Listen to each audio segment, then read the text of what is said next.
மயூரர்களே, நேற்று நான் வீடியோ போலன்னு எத்தனை பேர் கோவத்தில் இருக்கீங்கன்னு தெரியல. அதனால தான் இன்னைக்கு நான் உங்களை குஷிப்படுத்துகிற விதத்தில் 16 நிமிஷம் போட்டாச்சு. சரி வாங்க, டைம் மிஸ் பண்ணாமல் வீடியோக்குள்ள போயிடலாம்.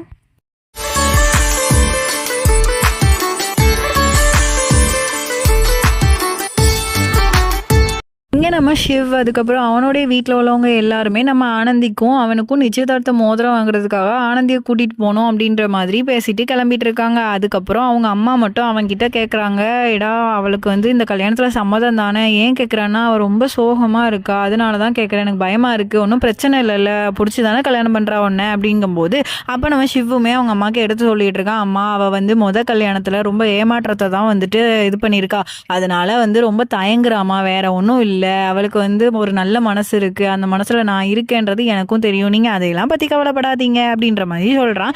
அதுக்கப்புறம் ஆனந்தியுமே கூட்டிட்டு போறாங்க மோதிரம் எடுக்கிறதுக்கு. அப்போ இவங்க எல்லாரும் கார்ல போய்கிட்டு இருக்கும்போது நம்ம சிவ என்ன பண்றான்னா கண்ணாடி வழியா நம்ம ஆனந்தியை தான் பார்த்துக்கிட்டு இருக்கான். அப்படி பார்த்துக்கிட்டே இருக்கும்போது இவன் அவனையே அறியாம என்ன பண்ணிடுறான்னா ஸ்பீட் பிரேக்கர் இருக்குமோ அதுல வண்டியை தூக்கி விட்டுறான். உடனே எல்லாரோட மண்டையிலையும் அடிபட்டுறது. உடனே அங்கே உள்ள தாத்தா சொல்றாங்க, டே உன் ரொமான்ஸ் எல்லாம் இப்பவே ஆரம்பிக்காதடா, இது ரோடுடா, ஒழுங்கா ரோட்டை பார்த்து ஓட்டுறா அப்படின்னோடனே இவனும் சரி தாத்தா அப்படின்ற மாதிரி சொல்லிட்டு இவனுமே ஓட்டிக்கிட்டு இருக்கான். இவளுமே சிரிச்சுட்டு அப்படியே எல்லாரும் சந்தோஷமா போய்கிட்டு இருக்காங்க. உடனே இங்க நம்ம கௌரி என்ன பண்ணிட்டு இருக்கானா கையில மருதாணி வச்சுட்டு இருக்கா. உடனே ஜக்கு எதுக்கு கையில மருதாணி வைக்க அப்படின்னோடனே இவ கௌரி சொல்லுவா, இல்லடா ஒரு பூஜை நடக்க போகுது நாளைக்கு, அதுக்காக தான் நான் ரெடி ஆகி கேட்டிருக்கேன், நாளைக்கு நமக்கு இன்னொரு தடவை கல்யாணமும் நடக்க போகுது அப்படின்ற மாதிரி சொல்றா. இங்கே மோதிரம் எடுக்க வந்திருந்தாங்க இல்லையா, அங்கே தாத்தா ஒன்று பண்ணுறாரு. என்ன பண்ணுறாருனா, நீ அவனுக்கு செலக்ட் பண்ண, அவன் உனக்கு செலக்ட் பண்ணுவான் அப்படின்ற மாதிரி சொல்கிறாரு. அப்போ உடனே சிவுமே என்ன தாத்தா அப்படின்ற மாதிரி சொன்னோன்னா, டே அதெல்லாம் ஒன்றும் இல்லை, நீ கண்ணை மூடுறா அப்படின்ற மாதிரி சொல்லிட்டு என்ன பண்ணுறாங்கன்னா ரெண்டு பேருமே ஓகேவா அப்படின்ற மாதிரி தலையாசிக்கிறாங்க. உடனே நம்ம சிவ் என்ன பண்ணுறான்னா ஆனந்தி கண்ணை மூடுற நேரத்தில் ஒரு மோதிரத்தை ஃபிக்ஸ் பண்ணிடுறான், அதாவது அவளுடைய கையில் போடுறதுக்கு. அதே மாதிரி இவனை உடனே சரி சரி நீ பார்த்தது போதும் ஆனந்தி, இப்போ நீ என்ன பண்ணணும், உனக்கு பிடிச்ச மோதிரத்தை நீ செலக்ட் பண்ணுவியா அப்படின்ற மாதிரி சொன்னோன்னே நம்ம சிவுமே பார்க்காத மாதிரி பயந்து போயிருக்கான். இவ கரெக்டா என்ன பண்ணுவானா ஒரு மோதிரத்துக்கிட்ட போய் கையை வச்சிருவா.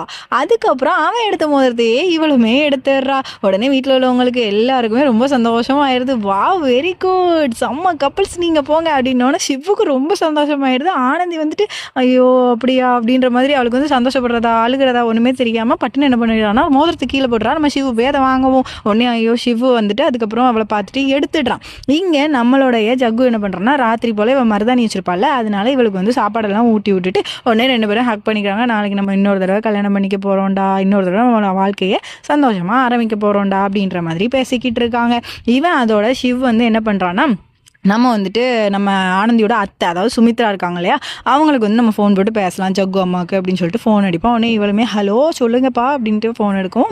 ஆண்டி நான் தான் ஷிவ் பேசுகிறேன் அப்படின்ற மாதிரி சொன்னோன்னா, ஷிவ் தம்பி நீங்களா, வீட்டில் எல்லாரும் சொன்னாங்க தம்பி, என்னால் தான் உங்களை பார்க்கவே முடியல, நான் சீக்கிரமாகவே ஊருக்கு வந்துடுறேன் தம்பி அப்படின்னு சொன்னோன்னே, சரிம்மா நீங்கள் வாங்க, நீங்கள் ஷிவ்னா தம்பின்லாம் கூப்பிடாதீங்க, மகன் தானே, நானும் உங்களுக்கு ஆனந்தியை கெட்டிக்கிட்டா நீங்கள் ஷிவ்னே கூப்பிடுங்க அப்படின்னோடனே, ஓகே ஷிவ் நீங்கள் நல்லபடியாக என்னுடைய ஆனந்தியை பார்த்துக்கோ, ஆனந்தி ரொம்ப ரொம்ப ஏமாற்றத்தை அடைஞ்சிட்டா அப்படின்னு. ஐயோ எல்லாருமே இதே சொல்லாதீங்க, நான் தான் சொல்லிட்டேனே, அவளை நல்லா பார்த்துப்பேன், அவளுடைய சந்தோஷத்தணும் அதுக்கப்புறம் அவளுடைய துக்கமே இல்லாத வாழ்க்கையை நான் திரும்ப கொண்டு வருவேன், அவள் எப்போவுமே சந்தோஷமாக தான் இனிமேல் உங்ககிட்ட பேசும்போது இருப்பானோன்னு அவங்க அம்மாவுமே இதுவே எனக்கு போதும் தம்பி, நீ இந்த மாதிரி சொன்னது எல்லாத்தையும் சந்தோஷமாக நீங்கள் ரெண்டு பேருமே நல்லபடியாக இருக்கிறத நான் ஆயிலோடு இருக்கிற வரைக்கும் நான் பார்த்துட்டே இருக்கணும்னு சரிமான்னு சொல்லிட்டு இவனுமே கட் பண்ணிடுறான். இங்கே ஃபங்க்ஷன் மூலாம் ஸ்டார்ட் ஆகிடுது. உடனே இங்கே செம்மையாக வேலை தடபுடலாம் நடந்துகிட்டு இருக்கு நம்ம பாட்டி வீட்டில். அதே நேரத்தில் இங்கே நம்ம கௌரியும் ஜக்குவுமே சொல்லிட்டு இருக்காங்க. என்ன பேசிட்டு இருக்காங்கன்னா, நீ வரும்போது இந்த ஜாமான்லாம் பொருள்லாம் வாங்கிட்டு வரணும் அப்படின்னு சொல்லவும் இவன் பர்ஸை பார்ப்பான். பர்ஸில் தான் அவன்கிட்ட எப்பவுமே பைசா இருக்காதே.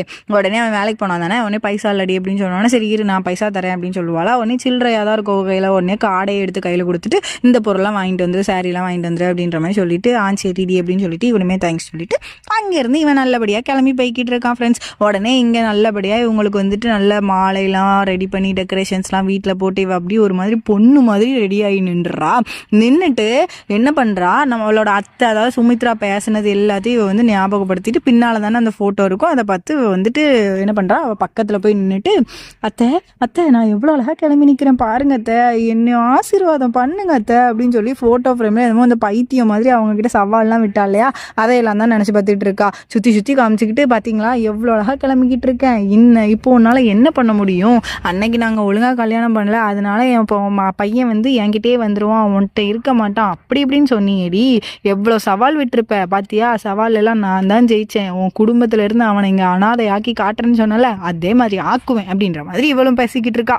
நம்ம ஜகுவோ பைசாவெல்லாம் எடுத்துகிட்டு வெளியில் வரும்போது ஒரு சார் உண்டு. அதாவது ஆல்ரெடி இந்த பிரச்சனையெல்லாம் தெரிஞ்ச ஒருத்தர் மேலே வந்து நம்ம ஜக்கு வந்து இடிச்சிடறான். நீ ஜக்கு தானே அப்படின்ற மாதிரி கேட்குறான். ஆமாம் சார், நான் ஜக்கு தான். கௌரியை கல்யாணம் பண்ண வந்தேன். ஆமாம் சார், கௌரி தான் என்னோட ஒய்ஃபு. இன்னைக்கு வந்து எங்களுக்கு ஒரு பூஜை நடக்குது, அதனால நாங்கள் இன்னைக்கு 2வது கல்யாணம் வேறு பண்ண போகிறோம். ஆனால் இவனுக்கு சமாஜாக என்னதுப்பா, கல்யாணம் பண்ண வரீங்களா, இன்னும் நீங்கள் டிவோர்ஸே பண்ணலையா அப்படின்னோன்னா, சார் என்ன சொல்கிறீங்க, என்ன வார்த்தை சொல்கிறீங்க அப்படின்னோன்னா, அட ஆமாப்பா, அந்த பொண்ணு உனக்கு டிவோர்ஸ் பண்ண போகிறேன்னு தானப்பா சொல்லிக்கிட்டு இருந்தா, உனக்கு டிவோர்ஸ் பண்ணிட்டு வேற ஒருத்தனப்பா கல்யாணம் பண்ண போகிறேன்ட்டு இருந்தா அப்படின்னோன்னு நம்ம ஜக்குக்கு அப்படி பைத்தியமே பிடிச்சிருது. என்ன சார் சொல்கிறீங்க அப்படின்ற மாதிரி. அட ஆமாப்பா, அவள் வந்து உங்கள் குடும்பத்தை வந்து எப்படி சொல்ல, தெருவில் இழுத்து விட்டுட்டு உன்னையை வந்துட்டு டைவர்ஸ் பண்ணிவிட்டு வேற ஒருத்தவங்க கூட கல்யாணம் பண்ணிக்கலாம் அப்படின்ற மாதிரி தான் இருந்தா. அதனால தான் அவளுக்கு குழந்தை பத்துக்கு கூட இஷ்டமே இல்லை. நீ கம்பல் பண்ணதுனால தானப்பா அவள் குழந்தையே உண்டானா. அவளுடைய கதை எல்லாமே எனக்கு தான்ப்பா தெரியும். அவள் என்கிட்ட வந்து பேசுனா, நானுமே அவகிட்ட எவ்வளோ புத்திமதி சொன்னான். ஆனால் அது அவள் எப்போவுமே கேட்டதே இல்லைல்லப்பா. உன் வீட்டில் போய் அவள் என்னெல்லாம் பேசுனா தெரியுமா? அவங்க வீட்டில் உள்ளவங்கள்ட்ட எல்லாட்டையுமே போய் சவால் விட்டா, எப்படியாவது நான் வந்துட்டு என்னுடைய ஜக்குவை என்கிட்ட நான் பிரித்து காட்டுவேன். அதாவது உங்கள் குடும்பத்துலேருந்து என் ஜக்குவை நான் பிரித்து காட்டி நான் வந்து உங்கள் எல்லாத்தையுமே அனாதையாக நிற்க வைப்பேன். அதே மாதிரி உங்கள் சொத்து எல்லாமே எங்களுக்கு தான் அப்படின்ற மாதிரிலாம் பண்ணிக்கிட்டு இருந்தாப்பா. அவன் நல்லா அவனை பிளாக்மெயில் பண்ணிக்கிட்டு இருக்காப்பா அப்படின்ற மாதிரி இவன் சொல்லிடுறான். பட நம்ம ஜக்குக்கு அப்படி வேத்து ஒழுகி தலையே சுற்றிடுது. அப்போ அவனுமே நினச்சி பார்க்கான், அப்போ இதனால தான் நம்ம குடும்பத்தில் இருந்து வேணும்னே நம்ம கிட்ட வந்து சண்டை போட்டு நம்மளை வந்து குடும்பத்தில் இருந்து பிரிச்சாளா அப்படின்ற மாதிரிலாம் கேட்டுட்டு அவன் ஒரு தூணில் சாஞ்சு நின்று அப்படி கண்ணீர் விட்டு அழுதுகிட்டு இருக்கான். இவ்வளோ முட்டாளாக இருந்துட்டோமே நம்ம அப்படின்ற மாதிரி. அப்போவுமே வந்து என்னெல்லாம் யோசிக்கிறான்னா, அப்போ அதனால தான் சொத்தை பிரிச்சிரு, சீக்கிரமாக பிரிச்சிரு அப்படி இப்படின்னு பேசினாளா. அப்போ அந்த பையன் கூட பேசிக்கிட்டு இருந்தது தான் அவன் நிஜமாவே லவ் பண்ணுறாளா, அப்போ நம்மள பொய்யாதான் லவ் பண்ணியிருக்காளா அப்படின்ற மாதிரிலாம் நினச்சி பைத்தியம் பிடிச்சி என்ன பண்ணிக்கிட்டு இருக்கான்னா, பித்து பிடிச்ச மாதிரி நடந்து வந்துக்கிட்டு இருக்கான் வீட்டுக்கு. இங்கே வந்து பார்த்தா டெக்கரேஷன்லாம் வேற லெவலாக இருக்குது. உடனே வீட்டுக்குள்ளேயுமே வந்துடுறான். வந்தோன்னே அவனுக்கு வந்துட்டு ரோஜா பூவெல்லாம் தலையில் வீசி அப்படி பொண்ணு மாதிரி வந்து நேரில் நிற்கிறான் நம்மளுடைய கௌரி. அதையெல்லாம் பார்க்குற ஜகுக்கோ அப்படி பல்ல கடிச்சு நின்றுக்கிட்டு இருக்கான். இவ உடனே மாலையுமே அவன் கழுத்தில் போடுவாளா. உடனே எல்லாரும் கையெல்லாம் தட்டிட்டு உடனே அவள் அம்மா கறி இருக்காள, அவள் சொல்லுவா, நீ ஒரு மாலையை போடு ஜக்கு அப்படின்ற மாதிரி மருமகனே அப்படின்னு சொல்லுவோம். மாலையை படார்னு இழுத்து வீசிட்டு ஒரு அடி சப்புன்னு கன்னத்திலே கொடுத்துருவான். அவள் அப்படி ஸ்டன்னாகி போய் நின்றுட்டு இருப்பா. உடனே எல்லாருமே ஐயோ என்னாச்சு இப்படி ஆயிட்டு, என்னாச்சு அப்படின்னா, எதுக்குடா என்ன இப்போ நீ அடிச்ச அப்படின்ற மாதிரி கௌரி கேட்பாளா. ஒழுங்கு முறையாதே இப்போ எல்லாரையும் வெளியில் போய் சொல்றியா இல்லையா அப்படின்ற மாதிரி கத்திடுவான். உடனே இவளுமே ஒன்றுமே தெரியாத மாதிரி நின்றுக்கிட்டு இருப்பா. உடனே என்ன ஜோகோ ஆச்சு, பொய் எல்லாமே பொய்யுவோம், வாயிலிருந்து எல்லாமே பொய் தாண்டி வரும், என்னைக்கு தாண்டி உண்மையை பேச போகிற, நீ என்னைக்கு தான் எனக்கு உண்மையாக இருக்க போகிற அப்படின்ற மாதிரி சொன்னோன்னே இவளுக்கு ஒன்றுமே ஓடாது.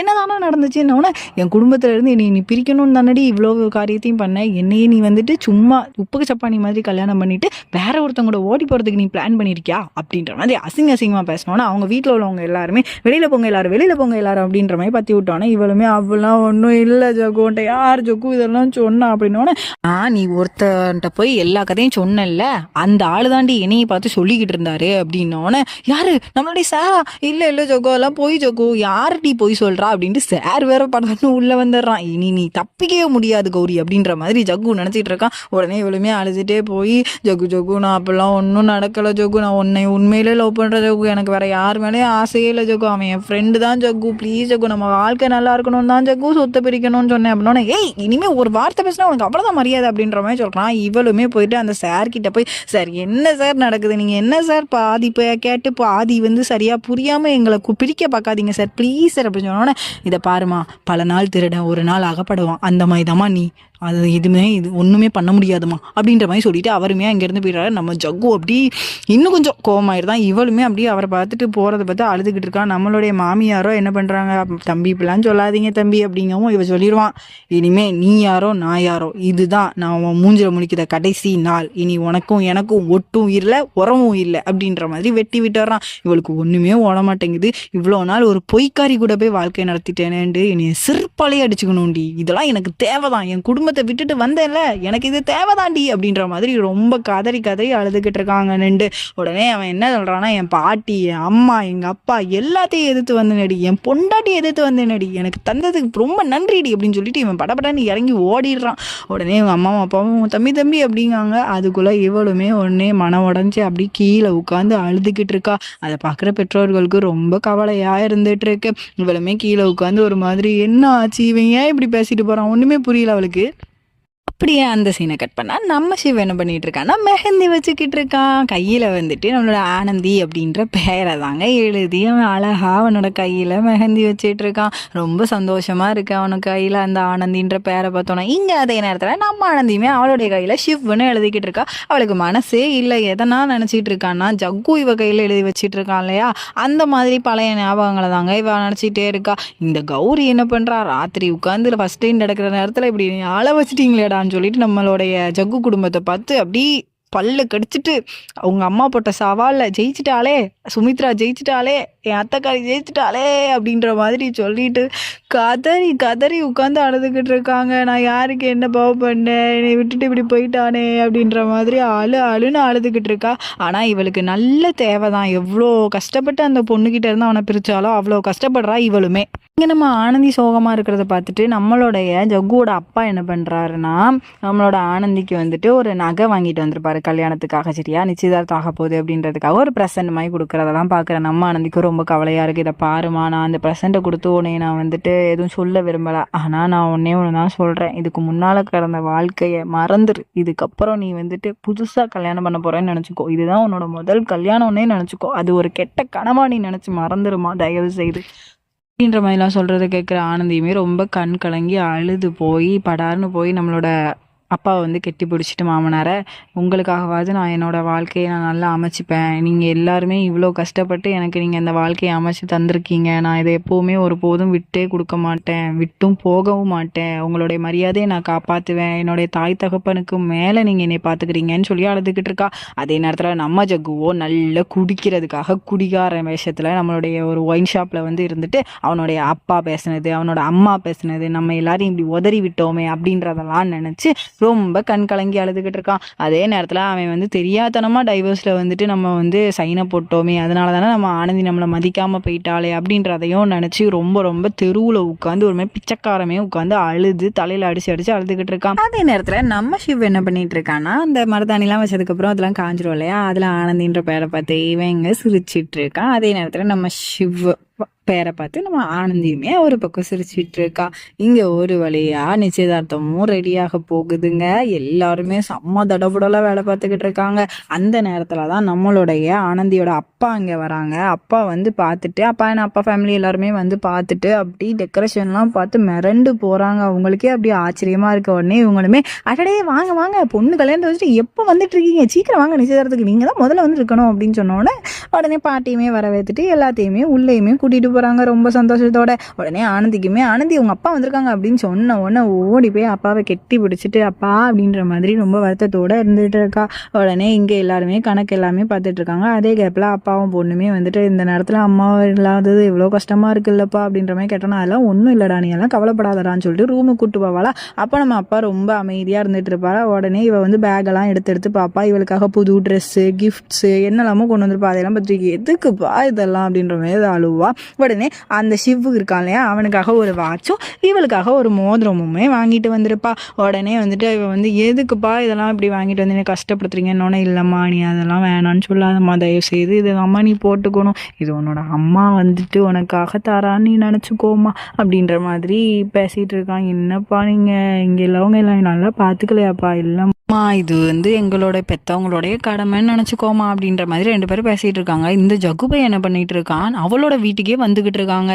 இங்கே நம்மளுடைய ஆனந்தியோ அப்படி சூப்பராக அப்படி ஒரு ஜொலிக்கிற நிலா மாதிரி தங்க நிலாவாக கிளம்பி அழகாக அவளோட நிச்சயதார்த்தத்துக்கு ரெடி ஆகிக்கிட்டு இருக்கா. அவ்வளோ அழகாக வந்து கிளம்பி இருக்காங்க. அதே மாதிரி தான் நம்மளுடைய மாப்பிள்ளை மட்டும் என்ன குறையா, அவனுமே செம்ம சூப்பராக கிளம்பிக்கிட்டு இருக்கான். இவளுக்கு வந்துட்டு இந்த ஷால்லாம் மேலே போடுவாங்க இல்லையா முகத்தை மறைக்கிறதுக்கு, அதெல்லாம் போடுறாங்க. இங்கே ஒரு வழியாக மாப்பிள்ளை வீட்டில இருந்து எங்கேயுமே வந்துடுறாங்க.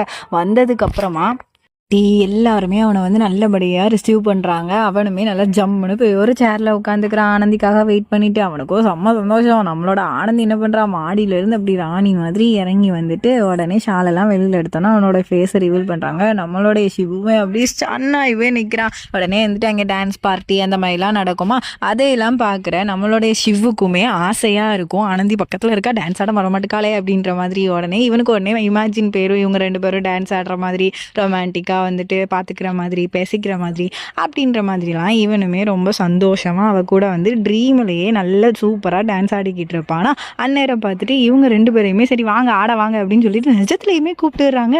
உடனே இவனுக்கு செம்ம சந்தோஷம், செம்மையாக போய் அவள் கூட நல்லா ஜாலியாக ஆடிக்கிட்டு இருக்கான். அதையெல்லாம் பார்க்குறதுக்கு முன்னால் நம்ம ஜக்குவோ வீட்டுக்கு வந்துடுறான். என்ன லைட்லாம் எரியுது அப்படின்னு சொல்லிட்டு இவங்களுமே நல்லா ஜாலியாக ரெடி பண்ணிட்டு இருக்காங்க. என்ன என்ன ஃபங்க்ஷன்னு தெரியலையேன்னு சொல்லிட்டு இவன் செப்பலெல்லாம் கலத்தி போட்டுட்டு வீட்டுக்குள்ளே போகிறான். இங்கே பார்த்தா நம்ம ஆனந்தி அப்போ தாங்க கொஞ்சம் சிரிச்சிருப்பா. உடனே வந்துட்டு மோதிரத்தையும் போட ஆரம்பித்தோடனே இவன் சிரிப்பாளா. உடனே அங்கேருந்து ஜக்கு வீட்டுக்குள்ளே மெதுவாக அந்த பாம்பு ஊந்து வர மாதிரி வந்துக்கிட்டு இருப்பான். இவளுக்கும் சட்டுன்னு அவ்வளோ நேரம் சிரிச்சுக்கிட்டு இருந்தவா திடீர்னு ஒரு மாதிரி என்னாச்சுன்னு தெரியல, அவனுடைய நினப்பு வந்துட்டா இல்லைனா அவன் உள்ளே வர மாதிரி தோணிட்டா என்னன்னு தெரியல, ஒரு மாதிரி நின்றுவா. உடனே சிவுக்கும் ஒரு மாதிரி ஆயிரும், என்னாச்சு இவ ஒரு மாதிரி இருக்காளேன்னு சொல்லிட்டு பாட்டியுமே என்ன பண்ணுவாங்கன்னா, ஆனந்தி என்ன மோதிரத்தை போடுமா அப்படி எதையும் நினைக்காமன்னொன்னே இவளுமே சிவோடைய முகத்தை பார்த்துட்டு சிவனுடைய கையிலையுமே வந்துட்டு மோதிரத்தை போட போவா. சிவுமே போடு அப்படின்ற மாதிரி சொல்லாமல் சொல்லுவான். இவளுமே வந்துட்டு அவள் அப்பா வாங்கிட்டு வந்தாலே அந்த மோதிரத்தை தான் போடுவா. இவனும் உள்ள மெதுவாக வந்துக்கிட்டு இருப்பான். வந்து கரெக்டாக பாப்பா எங்கள் நிச்சயதார்த்தமும் நடந்து முடிஞ்சிடும். அப்படியே நெஞ்சுலேயே வந்துடும் இவனுக்கு, இவன் நம்மளை அடித்தவன்ல அப்படின்ற மாதிரி யோசிப்பான். பார்த்தா நம்ம ஆனந்தி ஒரு வழியாக அவனுடைய கையிலையுமே மோதிரத்தை போட்டு விட்டுறா. போட்டு விட்டதுக்கு அப்புறமா அப்படி ஜெகதீஷ் மின்னல் விட்டுது அவன் மூஞ்சிலாம் நல்லபடியாக. அதே நேரத்தில் நம்மளுடைய சிவுமே அவளுடைய கையிலையுமே மோதிரத்தை போட்டு விட்டுறான். இதெல்லாம் பார்க்குற ஜக்குக்கு அப்படி ஒரு மாதிரி இருக்குது. இங்கே பார்த்தா அப்போ தான் நம்ம ஆனந்தி சிவுமே 2 பேரும் ஒருத்தருக்கு ஒருத்தர் சிரிச்சுக்கிறாங்க. பாட்டியுமே ரொம்ப சந்தோஷப்படுறாங்க.